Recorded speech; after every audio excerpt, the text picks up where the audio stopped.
जय श्री राम।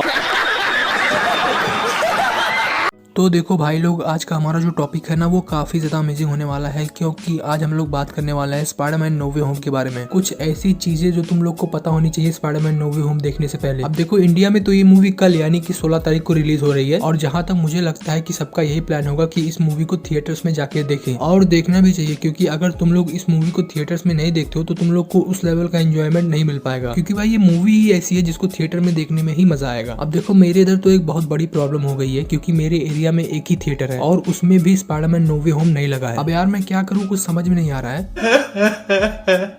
अब यार मेरा छोड़ो, अगर तुम्हारे इधर थिएटर्स खुले हैं और उसमें स्पाइडरमैन नो वे होम लगा है तो मैं तो बोलूंगा कि जाके देखो उस मूवी को, जो कि कल रिलीज हो रही है, क्योंकि ये मूवी नहीं है भाई, ये एक गिफ्ट है स्पाइडरमैन फैंस के लिए। और तुम्हें तो पता ही होगा कि मैं स्पाइडरमैन का कितना बड़ा फैन हूँ। लेकिन टॉपिक से भटकते नहीं है, आज मैं बात करूंगा कुछ ऐसी चीजों के बारे में जो तुम्हें पता होनी चाहिए स्पाइडरमैन नो वे होम देखने से पहले। अब सबसे पहले उन लोगों के बारे में बात कर लेते हैं जिन्होंने सिर्फ एमसीयू की दोनों स्पाइडरमैन मूवीज को देखा है और वो स्पाइडरमैन नो वे होम के लिए एक्साइटेड है। तो भाई, अगर तुम्हें एमसीयू वाले स्पाइडरमैन से ही मतलब है और पिछले जो स्पाइडरमैन थे उनके जो विलेंस थे उससे तुम्हें नहीं मतलब है, तो भाई नो वे होम को समझने में तुम्हें प्रॉब्लम तो होगी ही। क्योंकि जो पिछली स्पाइडरमैन की मूवीज थी, जैसे कि सैम रेमी की स्पाइडरमैन 1, 2, 3 और मार्क वेब की अमेजिंग स्पाइडरमैन 1, 2, अगर तुम लोगों ने इन मूवीज को नहीं देखा है, जिसके चांसेस तो काफी कम है, क्योंकि मुझे लगता है कि इन मूवीज को सबने ही देख रखा है। लेकिन अगर कोई ऐसा है जिसने इन मूवीज को नहीं देखा है तो भाई तुम्हारे लिए तो प्रॉब्लम होगी ही स्पाइडरमैन नो वे होम में, क्योंकि भाई स्पाइडरमैन नो वे होम में जो विलन्स रिटर्न कर रहे हैं वो विलन्स इन्हीं मूवीज के हैं। क्योंकि सैम रेमी की स्पाइडरमैन 1 से ग्रीन गॉब्लिन वापस आ रहा है, स्पाइडरमैन 2 से डॉक ऑक वापस आ रहा है, स्पाइडरमैन 3 से सैंडमैन वापस आ रहा है, एंड अमेजिंग स्पाइडरमैन 1 से लिजार्ड वापस आ रहा है, अमेजिंग स्पाइडरमैन 2 से इलेक्ट्रो वापस आ रहा है। तो अगर तुम लोग इन मूवीज को देख लोगे तो उसका बेनिफिट तुम्हें मिलेगा। सबसे पहले तो तुम्हें उन विलन्स की ओरिजिन स्टोरी पता चल जाएगी, उनका मोटिवेशन क्या था वो पता चल जाएगा, उनको पावर्स कैसे मिली ये पता चल जाएगा, वो विलन्स कैसे बने ये पता चल जाएगा। और जैसा कि मैंने बोला कि उन विलन्स से तुम कनेक्ट हो जाओगे, एंड उसके बाद अगर तुम लोग इन विलन्स को नो वे होम में देखोगे तो अलग ही लेवल का मजा आएगा, क्योंकि इन विलन्स से तुम ऑलरेडी कनेक्ट हो चुके हो। अब जैसे रूमर्स हैं कि इस मूवी में तीनों के तीनों स्पाइडरमैन होने वाले हैं, एंड आज के टाइम पे ये चीज बच्चे बच्चे को पता है कि स्पाइडरमैन नो वे होम में तीनों स्पाइडरमैन होने वाले हैं। तो अगर तुम लोग पिछली स्पाइडरमैन मूवीज देख लोगे तो इन स्पाइडरमैन से भी तुम कनेक्ट हो जाओगे, और उसके बाद उन्हें फिर से थिएटर्स में देखने का अलग ही मजा आएगा। और भाई, जब तीनों स्पाइडरमैन एक साथ आएंगे ना तो मजा इंटू 100 हो जाएगा। अब ये तो ऐसी मूवीज थी जो कि तुम्हें देखनी ही देखनी है, अगर नहीं देखोगे तो तुम लोग को नो वे होम समझने में प्रॉब्लम होगी। अब देखो, कुछ और ऐसी मूवीज एंड वेब सीरीज है जिसको तुम लोग को देख लेनी चाहिए। सबसे पहले तो अवेंजर्स इन्फिनिटी वॉर देख लो, ताकि तुम लोग को स्पाइडरमैन और डॉक्टर स्ट्रेंज के बीच में जो भी कनेक्शन है वो पता चल जाए। एंड जो वेनम 2 मूवी आई थी उसको देख लो, क्योंकि उसके पोस्ट क्रेडिट सीन में जो हुआ था वो तो तुमको जानना जरूरी ही है। और मेरे हिसाब से तुम लोग को लोकी सीरीज भी देख लेनी चाहिए, क्योंकि ये जो मल्टीवर्स का कांड हुआ है ना उसमें लोकी सीरीज का बहुत बड़ा हाथ है। सो मेरे हिसाब से लोकी सीरीज देख लो। वांडा विजन नहीं देखोगे तो चल जाएगा, लेकिन लोकी सीरीज तो देख ही लो, क्योंकि मुझे नहीं लगता कि वांडा विजन का उतना कुछ इम्पैक्ट है नो वे होम पे। अब देखो, यही कुछ मूवीज एंड वेब सीरीज थी जो तुम लोग को देख लेनी चाहिए स्पाइडरमैन नो वे होम देखने से पहले। अब ऐसा नहीं है कि अगर तुम लोग इन मूवीज और वेब सीरीज को नहीं देखोगे तो तुम लोग मूवी को एंजॉय नहीं कर पाओगे, क्योंकि किसी भी मूवी को ऐसे बनाया जाता है कि सिर्फ तुम लोग अगर उस मूवी को ही देखोगे फिर भी तुम लोग को एंजॉयमेंट मिलेगा, तुम लोग को मजा आएगा थिएटर में। बस बात यह है कि मूवी में कुछ ऐसी चीजें होंगी जो तुम लोग को नहीं समझ में आएगी, तुम लोग सोचोगे ये क्या है। तो अगर तुम लोग इन मूवीज और वेब सीरीज को देख लोगे तो पहली बात तो तुम्हें मूवी अच्छे से समझ में आएगी, एंड तुम लोग मूवी को थोड़ा और अच्छे से एंजॉय कर पाओगे। अब देखो भाई, मेरे हिसाब से तो तुम लोगों ने इन सारी मूवीज और वेब सीरीज को तो देख ही लिया होगा, लेकिन अगर कोई ऐसा है जिसने नहीं देखा है तो भाई मेरा ये रिकमेंडेशन रहेगा कि देख लो। And Spiderman no way home कल यानी कि 16 तारीख को इंडिया में रिलीज हो रही है, तो अगर तुम्हारे आसपास तुम्हारे एरिया में कोई थिएटर है तो जाके देखो इस मूवी को, क्योंकि ये एक ऐसी मूवी है जिसको थिएटर में देखोगे तभी मजा आएगा। एंड अगर किसी प्रॉब्लम की वजह से तुम लोग इस मूवी को मिस कर देते हो, थिएटर में नहीं देखते हो, तो भाई ऑनलाइन HD क्वालिटी में इस मूवी को आने में कम से कम 2 महीने लगेंगे। मतलब अगर HD क्वालिटी में देखना चाहते हो अपने फोन में तो कम से कम 2 महीने वेट करने पड़ेंगे, क्योंकि उससे पहले तो ये मूवी थिएटर से नहीं हटने वाली है। सो अगर थिएटर्स में देखना मिस करोगे तो कम से कम 2 महीने वेट करना पड़ेगा, समझ लो। मतलब वैसा थिएटर वर्जन तो उसी दिन बहुत सारी वेबसाइट पे आ जाएगा, लेकिन अगर ओरिजिनल क्वालिटी में देखना चाहते हो तो भाई उसके लिए कम से कम 2 महीने वेट करना पड़ेगा। तो मैं तो बोलूंगा कि 2 महीने और वेट कर लेना। ये थिएटर वर्जन वाला मत देखना जो थिएटर से रिकॉर्ड करके लाते हैं, क्योंकि अगर ऐसा करोगे तो तुम्हारा मूवी का सारा मजा खराब हो जाएगा। तो यार बस आज के लिए इतना ही। अगर तुम लोग को वीडियो अच्छा लगा हुआ तो वीडियो को लाइक कर देना, एंड चैनल पे नए हो तो सब्सक्राइब भी कर सकते हो, एंड किसी वीडियो को लेके कोई सजेशन हो तो वो भी मुझे कमेंट्स में बता सकते हो। तो यार बस मिलते हैं अगली वीडियो में, तब तक के लिए बाय बाय।